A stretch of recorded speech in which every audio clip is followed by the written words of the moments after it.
have Valerie here tonight. Valerie Pritchett has anchored ABC 27 News. She does the 5, the 7, the 11. Why not the morning? Why don't you do that? Yeah, I've done that route. I'm not a morning girl. That's my kind of girl. In addition to her anchoring duties, Valerie also reports, hence why she's going to the farm show this afternoon. Valerie's passion for giving children in Pennsylvania a world in which to grow and thrive was sparked by a foster mother she met who had cared for dozens of infants in need. As a result, Valerie created Val's Kids, which I'm sure you've all seen. This segment airs stories on children looking for adoptive homes through the statewide adoption and permanency network, and it's called Val's Kids. It airs on ABC 27 News at 7 p.m. on Wednesdays and Sundays at 6 p.m. Valerie's production and reporting of Operation Safe Kids, a feature promoting fire safety and the installation of smoke alarms, was instrumental in ABC 27 winning a Service to Community Award from the National Association of Broadcasters. The award is one of the highest honors a broadcast television station can earn. Her love of Central Pennsylvania drives Valerie as an active community volunteer, serving on and as a board member for the Salvation Army, Advisory Board, United Way, Capital Region, the Central Pennsylvania Food Bank, and Catholic Charities. Valerie's work for nonprofits includes Harrisburg Police Athletic League, American Cancer Society, Harrisburg Symphony, and she raises puppies for Susquehanna service dogs, which we're very familiar with. Welcome to our club.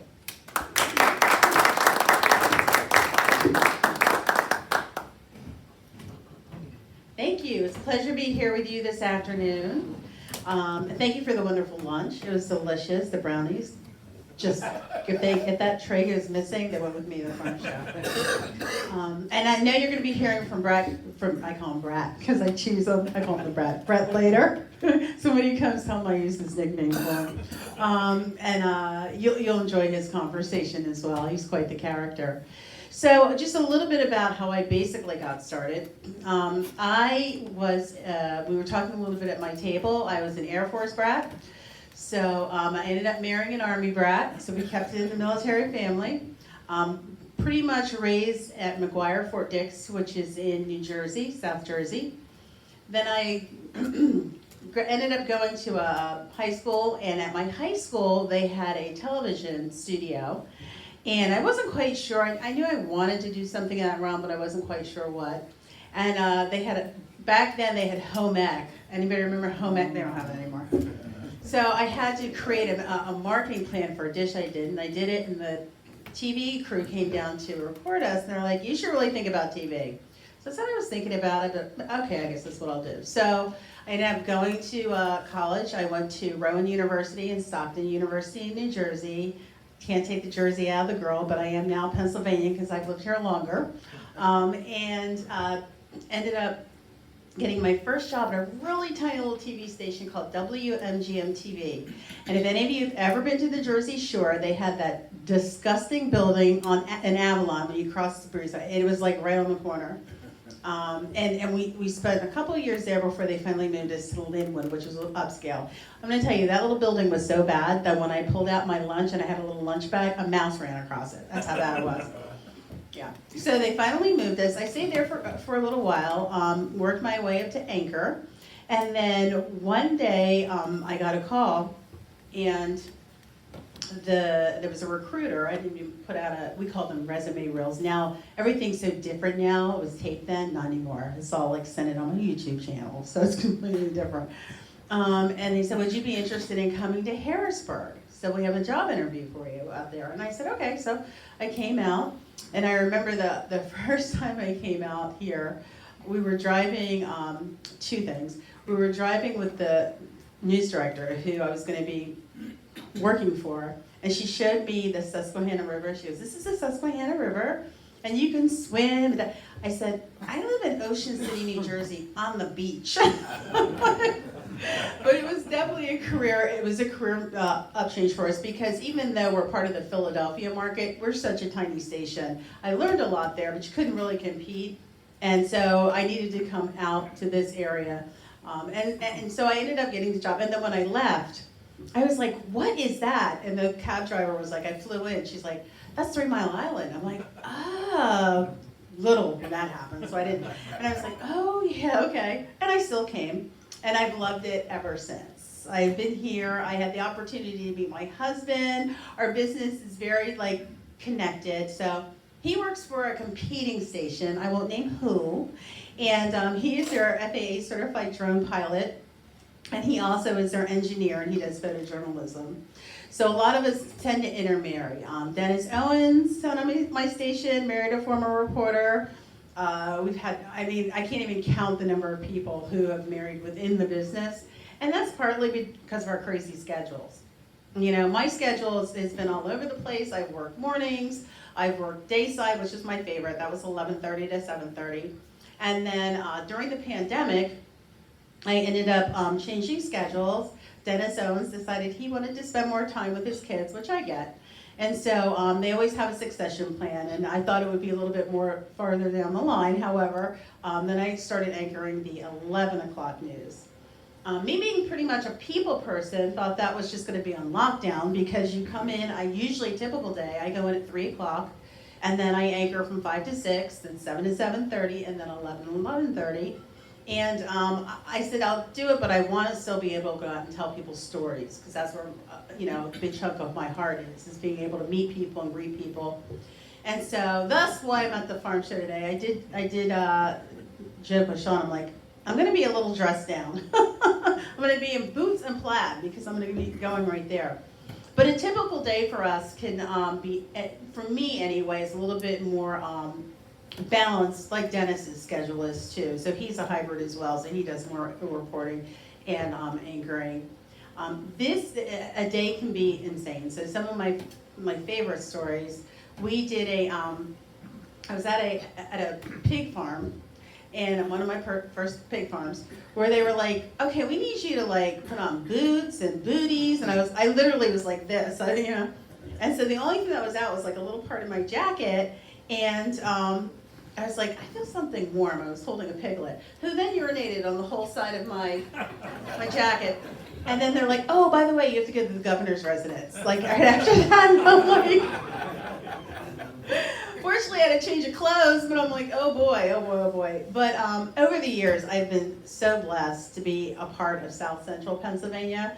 A lot of times people end up moving and going to different locations. You've noticed there's been a lot of changeover at our station. Mostly because we became part of the Next Star Broadcasting, which is huge. We're the largest broadcasting company in the nation with 200 markets throughout. So there's a market just about in every state. Not to mention they purchased The Hill, and they're purchasing, I think, part of the CW network.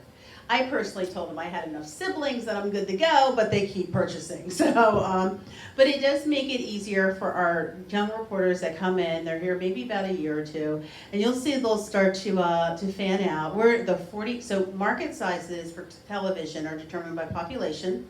Out of about 200 markets, with like 200 being your lowest, we're in the top 40. So that's a pretty big market. You usually want to make it to a top 50. And so a lot of the young people who come to us now, they have family in like DC or, you know, so they fan out to our stations, California, San Francisco.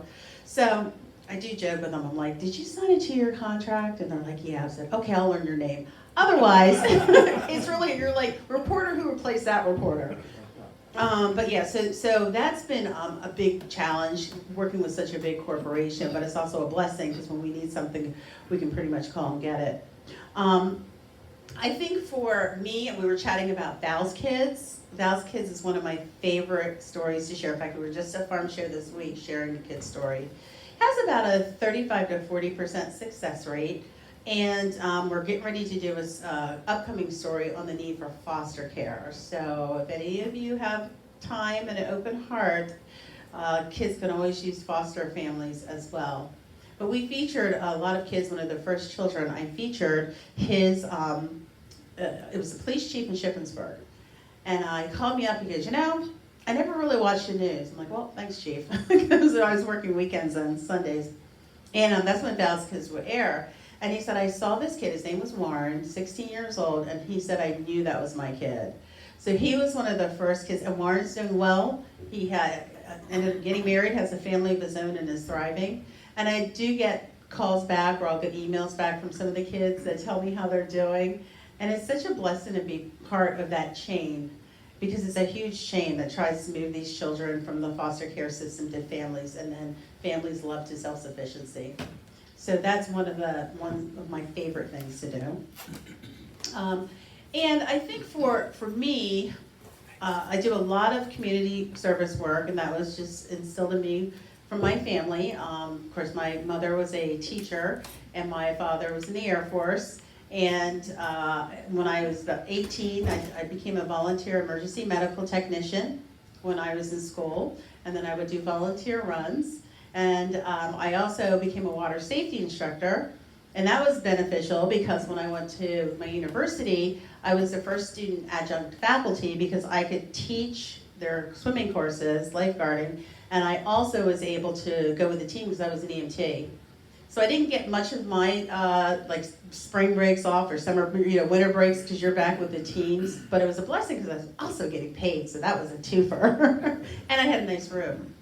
As far as being in South Central Pennsylvania, it was an interesting adjustment when I moved from South Jersey, and I found that the people here have been so welcoming and so warm over my decades. I won't say how many, but of being here and just getting to meet people and to know them and to share their stories. And there's some great stories and great things going on in our community, I think. Do you have any questions about anything? Yes. What was the worst day as a broadcaster? I'm gonna say 9/11. 9/11 was a tough day, and it still brings back chills when I think about it.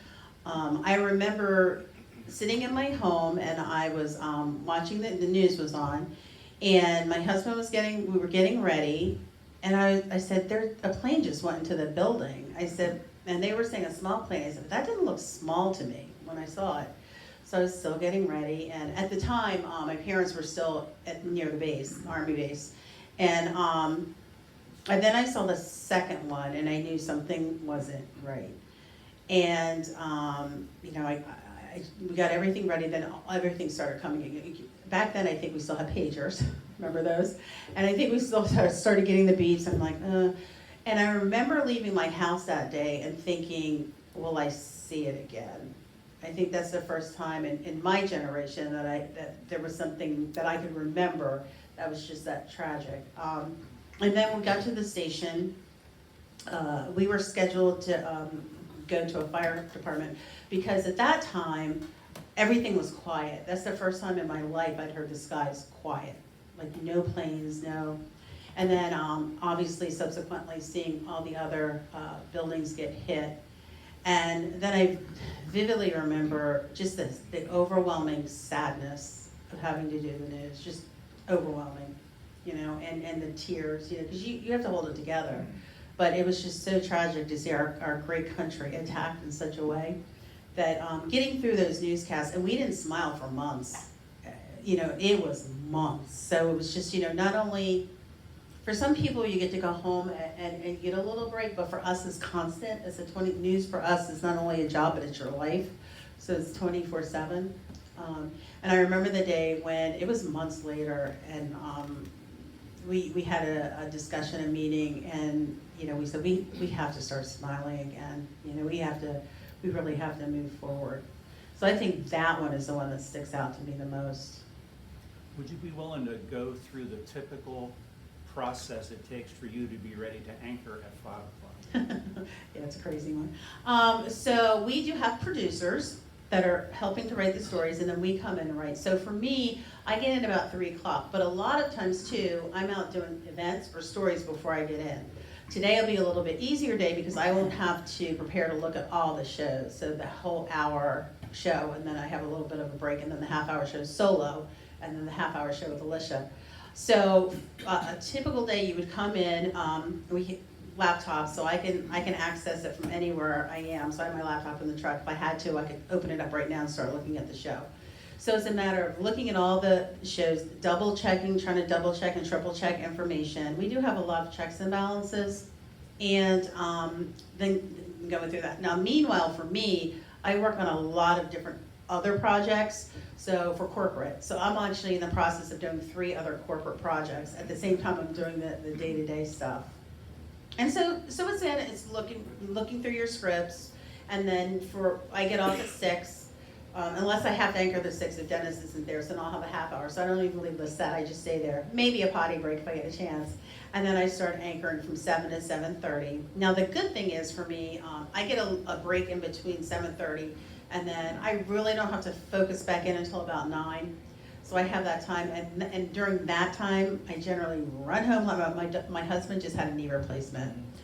So it's been a journey. So I run home to make sure he's still alive and hasn't done anything crazy. I let out 3 dogs. We have a German Shepherd, a Belgian Malinois, and a Spanish service dog, Molly. And then I run back to the office and then finish the day. So it can be a busy day. But yeah, for the volunteerism, so we've raised 3 dogs for Susquehanna Service Dogs. 2 of them went to their people. 1 went to a person, another to a facility. Molly was a breeding dog. And usually I give them up because I already have 2 at home. And so they try to pair her with a child with autism, and it didn't work out. They said we had her in our home the longest. She was with us like 5 years. So we ended up keeping her, and then we went to training, and she's an ambassador dog. So on Monday, on the day of service, when I'm out doing I'm doing some reading events before I go to work, Molly's invited, and we talk about giving back and giving back to your community and being dedicated to your community. So side note, any of you ever heard of a Belgian Malinois? Mm-hmm. So I have one, and we do a sport called Schutzing. So every Sunday, I spend about 6 hours in Perry County by New Buffalo, and I do training, and that's my relaxation time. That's the time I just as soon as I cross the river and I get in there, I just decompress. And it comprises of tracking. So dogs track like a police dog would if you're trying to find somebody, but they find articles. Obedience, where they're under your command and control, and then protection, which is my dog's favorite, where he gets to bite somebody in his sleeve. So that's my excitement that I do on the weekends. Anybody else? Yes, sir. You ever get trapped in the studio for emergencies like weather? And, Oh, yeah. And what do you guys do during the? So are you on the whole time? Yes. What do you do? Yes, so it's hours. So we can take, we'll take rotating breaks, and they'll bring in food. We just got a new building, and we tried to get them to put in a sleeping area, but they didn't trust us, I guess. I got Nick's age. So usually they'll get us hotel rooms right down the street. The one year, for example, it was a long day. So it was a blizzard, it was 2016, I believe. It was January. You guys remember that one?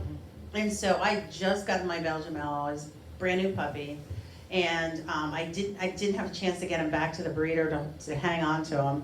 So I said to my boss, I'm like, and normally I would be inside to anchor. I said, but I have no other person to take care of this puppy. So I said, let me go out in the field, and then that way I have a chance to take him with me. And so I did. So they got me a place at the Hilton, the only place I would take dogs. We spent the night, and then with this little puppy and all of his gear, my boss is like, just put him in the back of the car, make sure you have plenty of gas when you're there during the day, keep it running, and then you take your breaks. But you're on pretty much so it's like continuous coverage. So you're on for maybe 5 minutes, and you're off for 10 or 15, then you're back, and that was all day, 12-hour day. And the funniest part was taking the dog. My boss was all excited because I'm like, well, I'm going to use my puppy in my live shots. Not much I can do. There's snow up to my knees, and we're stuck here. We're at PennDOT, and so the puppy was trending. People loved it. So I like doing those blizzards, but we've had stints where you're there for like 9/11, where you're there sometimes for hours. Yeah. Yes, sir. Would you recommend your kind of job to young people? It's changing quite a bit, and the landscape is changing. So I don't know that I would necessarily say, you really have to have the passion to do it. A lot of times when I started out, I could have actually applied for food stamps. That's how much I was making a year. Now, fortunately I had family that could help support me until I made it, but I think the landscape is just really different. And the way there's more so-called citizen journalism. So, you have to be careful about where you're getting your news from, and are they journalists, So I don't know that I would necessarily recommend that for someone, but if they had a passion, I would certainly try to nurture it with them. I have coworkers that we nurture and you know, help them get up to the next level of where they need to go. But I don't know that, I see more and more of our people leaving the business, and most of the time we get sucked up in politics or PR. Those are the two biggest, you know, like years ago I got asked to like join the Ridge administration, and you know, there's a couple people who've gone on to like, you know, work for governors, and but for me, I still have my passion in news, so it was a tougher lead for me. Thank you. Mm-hmm. Yes, What ma'am. was the most unusual story you've ever covered? Not like tragic like 9/11, but like the most unusual, weirdest thing.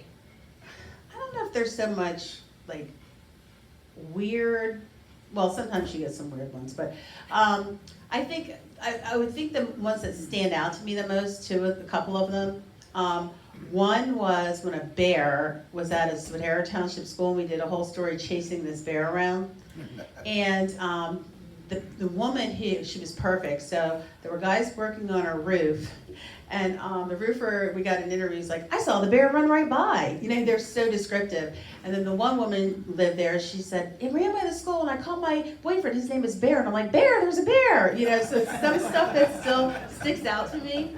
Those are the most unusual. And then that same year, we had a tragic situation where right down the street, a woman almost died in a house fire, and you see them actually bring her out and their CPR. But I think those are a couple of the key ones. I was part of the when they had the protests in Harrisburg 2020 during the pandemic, George Floyd. I was minding my own business. They were going to have peaceful gatherings.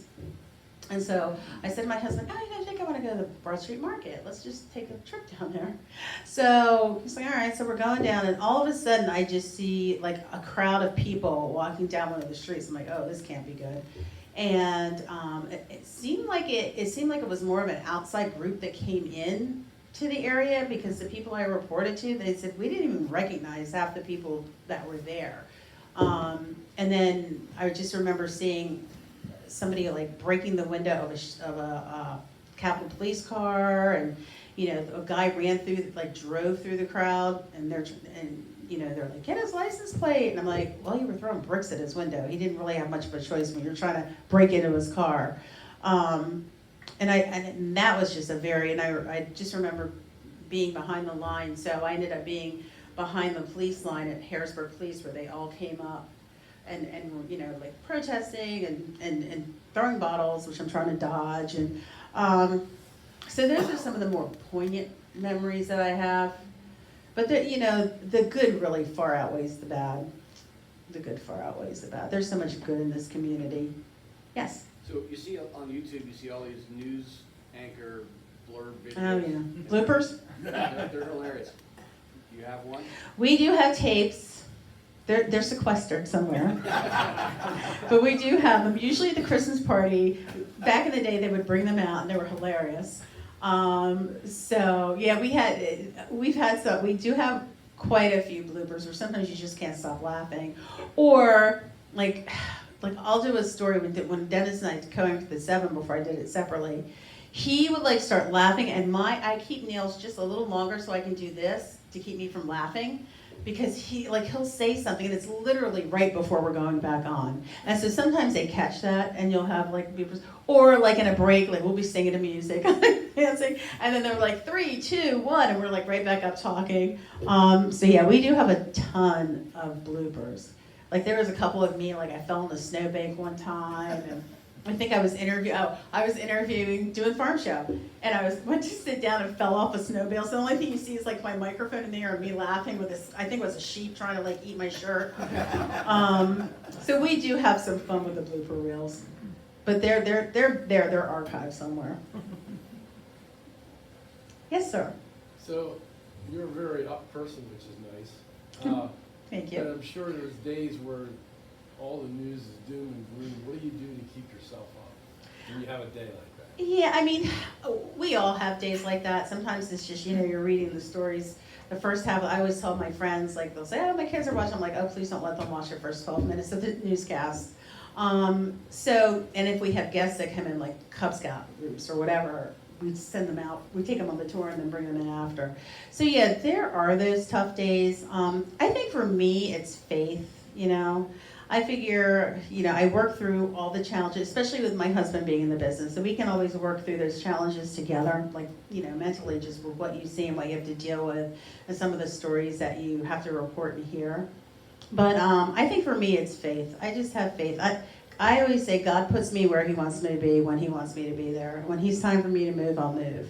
You know, so I just really focus on just try to be positive. Yeah, well, I'm human, so I have those days where I'm like, ugh. Like when I'm driving, because I have to be, you know, you have to be really nice, because when they recognize who you are, you know, so somebody will do something crazy, and I'm like, oh gosh, I need a little more Jesus right now. And I just smile. But yeah, there can be those really, really, really tough days. I just try to just work through them. Just life. I have to give you kudos, you didn't say alcohol. I didn't what? You didn't say alcohol. Oh yeah, no. I mean, I like wine, but I was listening to the winery part. No, I cope in different ways. That's not my, you know. I like my occasional glass of red wine for my heart health. But, you know, for me, if I'm having a tough day, I do literally send up a prayer. I'm like, I'm not going to get this, as that song says, Jesus take the wheel, because some days you're just not going to, you know, you can't do it on your, for me, I can't do it on my own. So that's my personal belief. One more. Yes. So when you go out on the street and you know, there's an accident, there's something, and you go to the woman on the porch, you go to the man on the corner, that's when you lose control, right? Well, And that's the fun part. yes. For the watcher. Yes, yes. What are they gonna say? So I generally try to pre-interview somebody. I don't just walk up cold, because you never know. I warn them that if they say any curse words, they're going to be paying the FCC fine, which is quite a bit. Usually when you're dealing with teens and stuff, you know, I try to befriend them a little bit. So, and for the most part, I'm lucky, because if I'm out, they generally know me, so they try to be respectful. But yes, you never know, you know, what. And some of the best YouTube clips are, like the one lady, Sweet Brown, did you ever see that? There was a fire. She goes, I was like, oh Lord, there's a fire. I was getting a pop. Have you ever seen it? And it's and the reporter's like, you know. And then my friend, the women that were rescued in, where was it? Ohio, where they were kept in a building, and and there was a guy that was interviewing, talking about how he saved the women, and he did it live, and some of the stuff he said, we were like, uh-oh. But again, it's live TV. But you have to be very cautious now, because you can be fined. It's like, you know, I make sure I say, like, cheese maniply. That's one of my favorites. Or you know, a lot of people say, like, my thing now is like, oh, what the freak? Safe. You know what I mean? But generally, we make it a point, try not to curse for that reason. Because you don't have a 3-second delay. There's no delay. I'm sure that for the evening news or whatever, there's a teleprompter. I mean, you're reading the news that you prepared, and it's all there. But I sometimes wonder, what if the teleprompter is going too fast, or it's not? I mean, are there times when you have to be extemporaneous or fill in? Well, yes, and that can be dangerous depending on what the story is you're doing. So we have iPads. So a lot of times we'll be like, who is running the teleprompter? Because it'll be too fast or too slow. But we can generally look down and see, you know, get to our scripts fast enough. No more do we have paper. So everything's on paper was a little bit more reliable, frankly. But because again, if it's an iPad, you're betting on technology, and sometimes they don't work either. So to save trees, we do have one set of scripts that sits behind us as paper, but then it'd be that awkwardness of us going like this and grabbing the scripts and bringing them up. But yeah, we do have prompter issues frequently, or somebody will go in and change words. Like they'll change the script and not tell us, and we're like, and we're reading it, but in the back of our mind, I'm like, what am I reading right now? Like, what does this actually mean or say? So we have to really be in constant contact with our producers and the management to say, if you change something, you have to let us know, because we're reading it cold. Just a follow-up to that, I've seen people who are reporters at events that I've been at, and all of a sudden they're live back in the studio reporting, and they're not looking at a script. They're just remembering. Right, so that's different, so, It's wonderful. Correct. They're getting the sentence ends correctly. yes. So that's different, because writing when you're anchoring is a little different than when you're out in the field. So when I'm out in the field, I don't have a script. I'm just me. So what they get is what they get. You know? So farm show is one of my favorites because I can just have fun with it and do that. Rarely will you see a reporter with a script in the field unless it's something that A, can get you sued, a serious story, or B, where you really have to get the facts straight.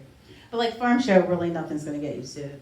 So tonight I'll have a great time. I'm gonna do a little fishing, probably find some animals I can hug and just, kind of, it's one of my favorites, and get some food. I've eaten there all week. My body's resisting it, but I'm loving it, so.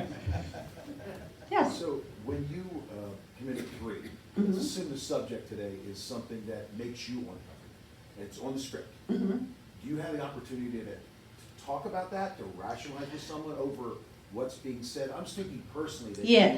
So if it's wording, if it's a story and it's factual, then it's facts. I just report it. I don't have, I'm Switzerland, I just need to make sure it's factual. If it's something that I think may be derogatory towards a group, like some people aren't using the proper wording, then we discuss it. Like I don't feel comfortable saying this. Let's double check and make sure that's actually what that is supposed to be. But yeah, I'm Switzerland. I am non-political. I am just, the facts, and that's all I want to say. In fact, years ago, a friend of mine who was lieutenant colonel, and I was with their family. That was the family that had the foster children, the Val's kids that I met and pretty much grew up with their kids. And he was a colonel. He said, "Young lady, now that you've graduated, and you're a journalist, people just want the facts, not your opinion, just the facts." And that's what I carried with me throughout. Although I do have opinions when we go to farm show, because that's fun. Anyone else? Thank you so much for your time today. I appreciate it. And you will have a good time with Brett. Give him a little needle here and there. You gotta